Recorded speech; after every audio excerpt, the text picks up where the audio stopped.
আজকের এই ভিডিওটি আমি বানাচ্ছি বেশিরভাগ হাউসওয়াইফদের জন্য, যারা সবসময় ঈশ্বরের কাছে প্রার্থনা করেন যে আমি এই জীবনে এত ভালো, এত শান্ত, তা সত্ত্বেও শ্বশুরবাড়িতে কেউ আমাকে পছন্দ করেন না, শাশুড়ি খারাপ ব্যবহার করেন, বারবার কাজের খোঁটা দেন, যে কাজগুলো করি কখনোই প্রশংসা করেন না, অথবা স্বামী মদ খেয়ে এসে অত্যাচার করেন, মারধর করেন, অকথ্য গালিগালাজ করেন। তাদের জন্য বলছি, তারা দয়া করে ভিডিওটি শেষ অবধি শুনবেন। আমরা এই পৃথিবীতে যে ফলই ভোগ করি না কেন, সেটি আমাদের কর্মফল, যা আমরা পূর্বজন্মে করে থাকি।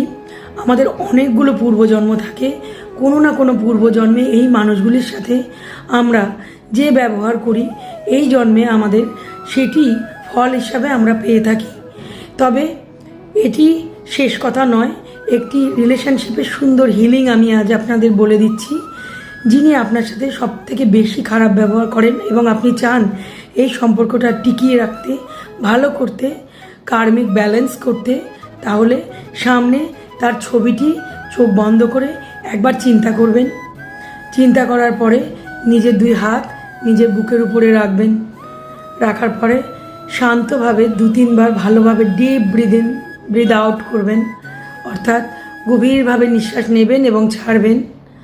তারপরে বলবেন, I am sorry, please forgive me,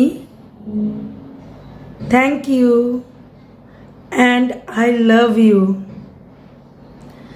এই প্রার্থনাটি অন্তত 5 থেকে 10 মিনিট ধরে করবেন।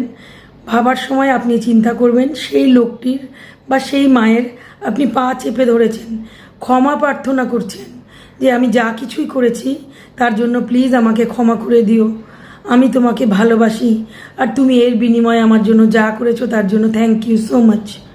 আপনি করে দেখুন, 1 মাসের মধ্যেই আপনার পজিটিভ রেজাল্ট আপনি অবশ্যই দেখতে পাবেন।